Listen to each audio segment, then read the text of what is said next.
Hi, I'm Ernest Cline, the author of Ready Player One and also one of the screenwriters of the upcoming film adaptation.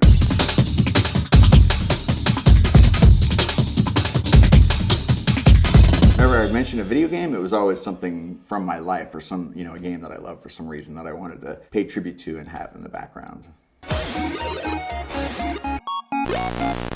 Dungeons & Daggerwrath is one of my first 3D video games that I ever played for the TRS-80 Color Computer 2. You play a warrior who has to descend into a multi-level dungeon and defeat a bunch of creatures and collect items and defeat an evil wizard. And it just really spoke to me. It was one of my favorite games, and I would play it late into the night. One of the first challenges that Wade has to complete is go into a recreation of James Halliday's bedroom and complete Dungeons & Daggerwrath to unlock the first gate.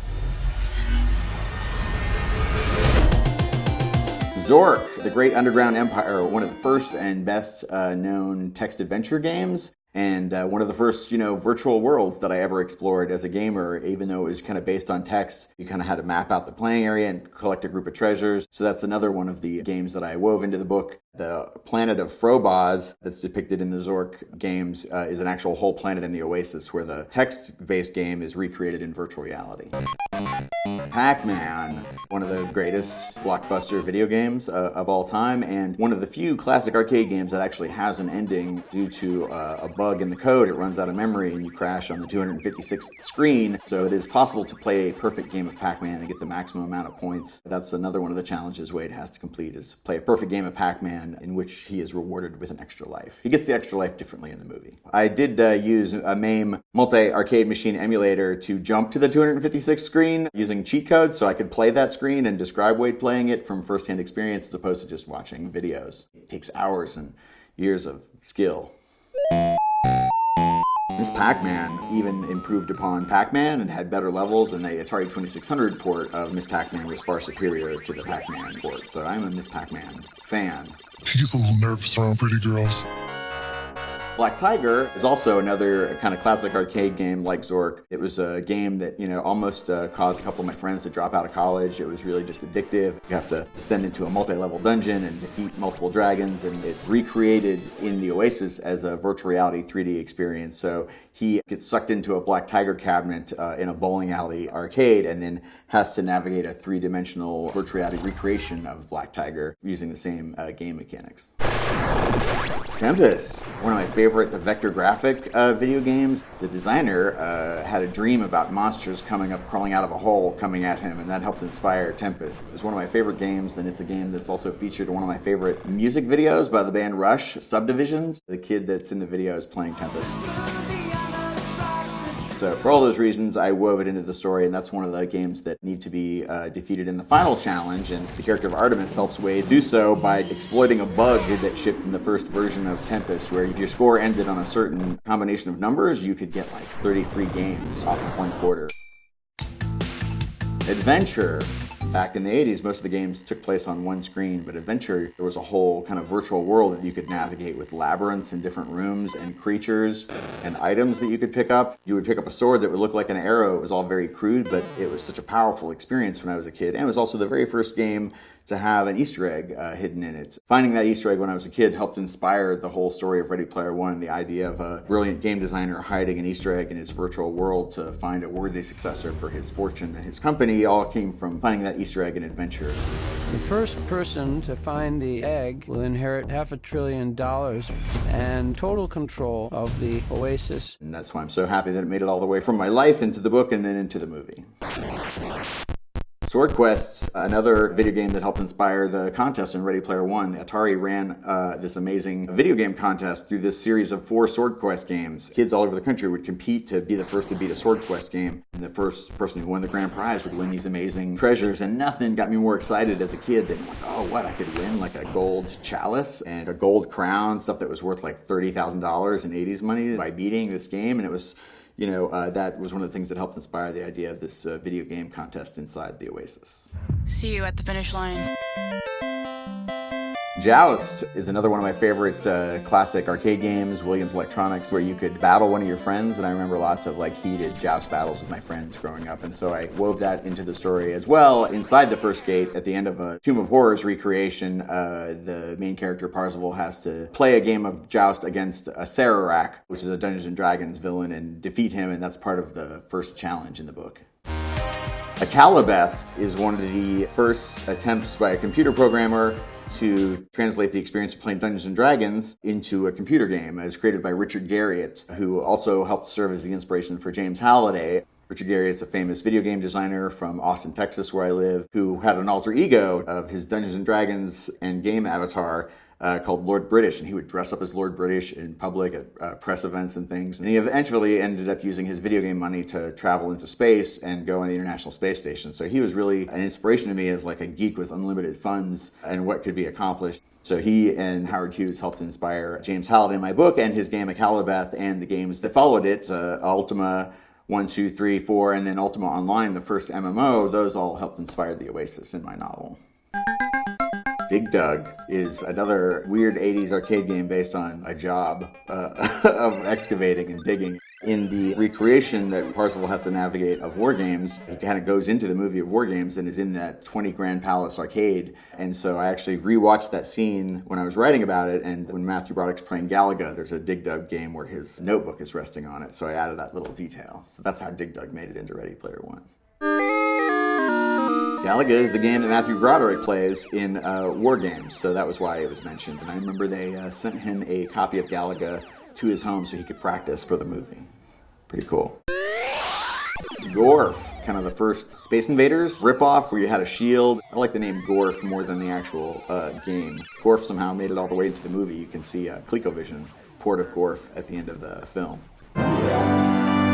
EverQuest, one of the first massively multiplayer online games after Ultima Online, and EverQuest, gave rise to World of Warcraft. So that was one of the, first MMO games where I saw people that I worked with at IT jobs. People would bring their laptops in and be gold farming and grinding to get experience points while they were working throughout the day.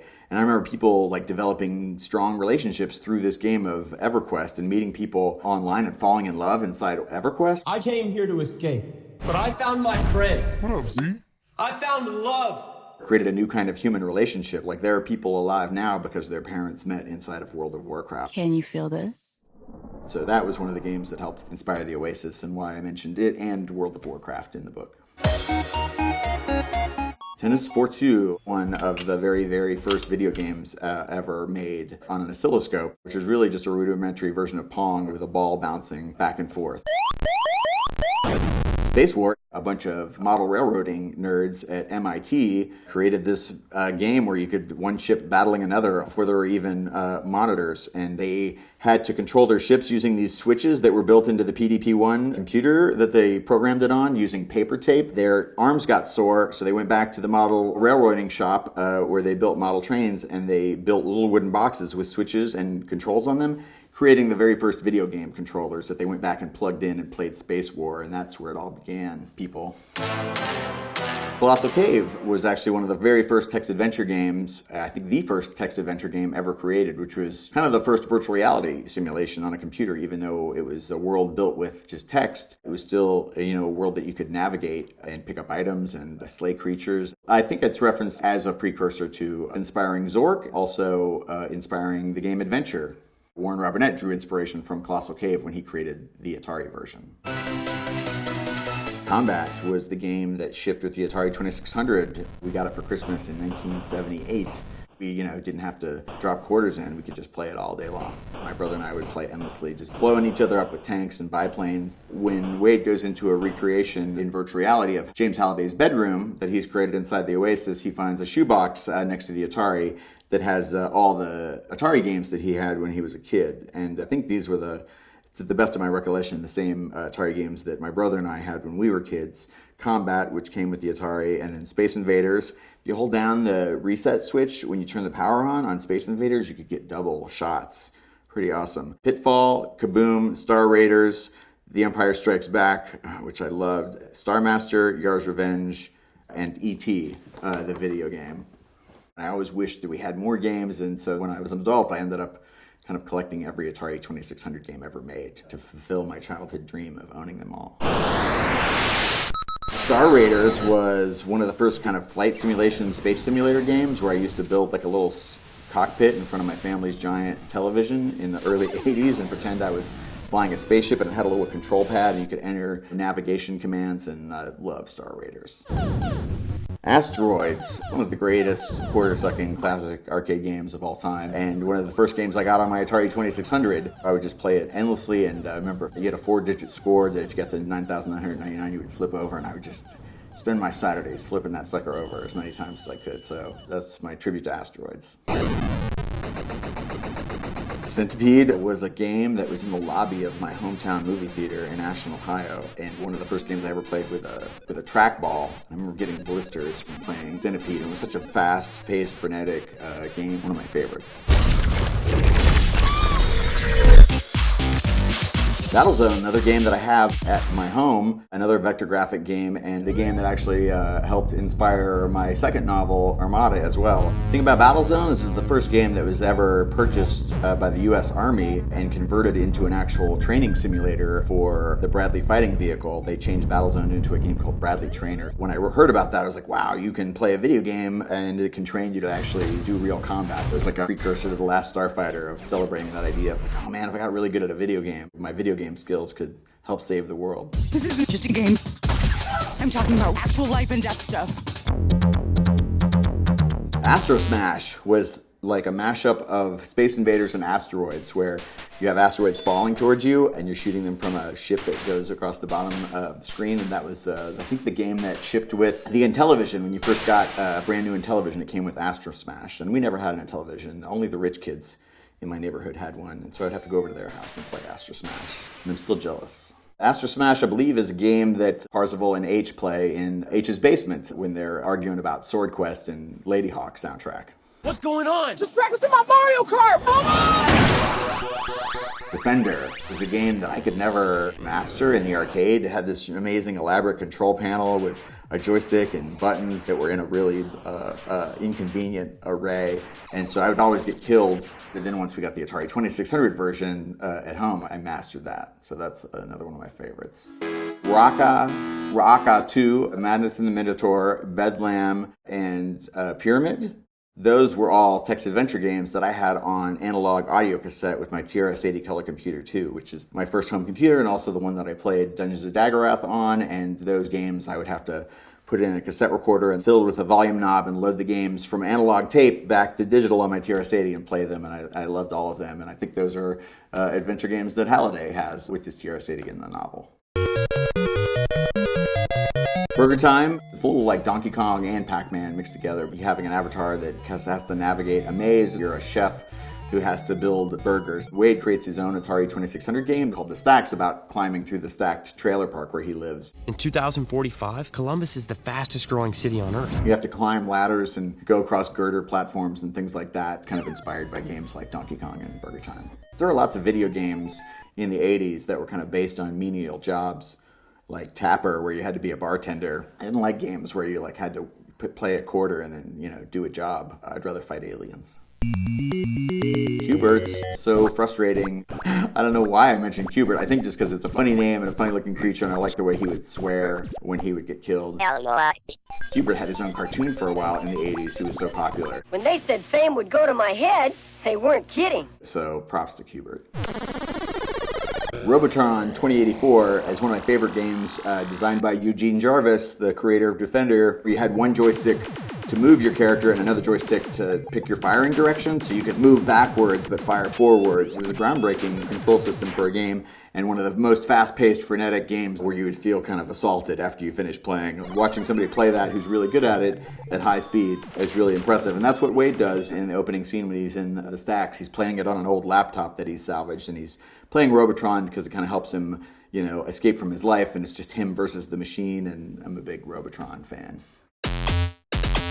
Zaxxon, another game that I used to have a coin-op version. I would cycle them out every few years because after you have one game, that's why people usually get multicades. But Zaxxon, one of the first 3D isometric games where your ship could go up and down at different altitudes and you had to navigate through kind of these flying fortresses.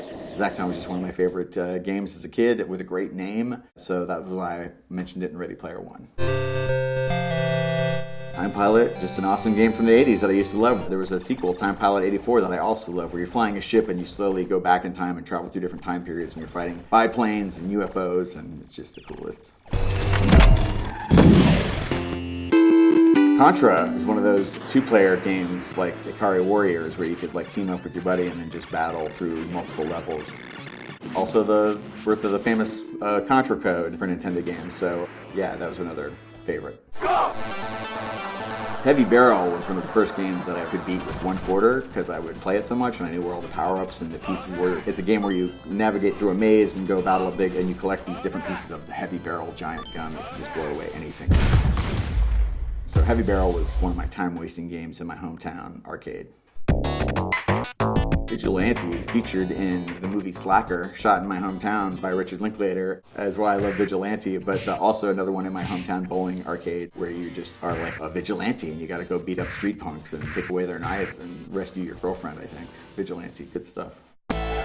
Crime Fighters was a 4-player beat-em-up game that was in the bowling alley in my hometown, and me and my Dungeons & Dragons buddies would go down there and play 4-player Crime Fighters and just loved it to death. You could also beat up on each other as opposed to beating up on the bad guys, so we spent a lot of time just ruining each other's games and making your friends stick in more quarters. And so Crime Fighters is just in one of those games that's in the Oasis where they pass by it and it's in the background. Golden Axe, another game in my hometown, Aladdin's Castle, over in Mansfield, Ohio. I think it was 3 players, and another kind of D&D medieval beat-em-up game that we love, so that was how Golden Axe made it in there.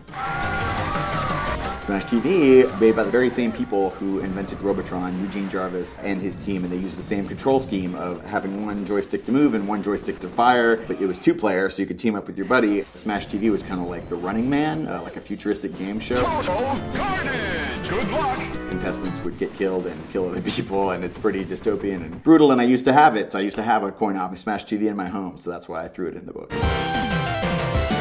Street Fighter 2, people started to compete against each other, beating each other up competitively. I just had friends that were just obsessive about it. I was never that good, except with Chun-Li, which is why I'm so happy that she's made it into our movie. Quake, oh my god. Quake was the ancestor of Doom. When Doom and Doom 2 landed, it kind of took over my friends and I took over our lives. It was the first kind of two-dimensional virtual reality first-person shooter game where you could jump in and battle each other. The thing about Doom is you couldn't kind of go up and look up and down. And then when Quake came out, that was even better. And three-dimensional, you had mouse look and you could look up and down. Quake was like virtual reality. Definite inspirations on Ready Player One, and we have a Planet Doom, which could very easily also be Planet Quake. Those are some of the classic video games mentioned in Ready Player One. Do you think we got them all? I doubt it, but we gave it the old college try. And if you think of any others that we missed, go ahead and put them in the comments below. Are you willing to fight? Help us save the Oasis.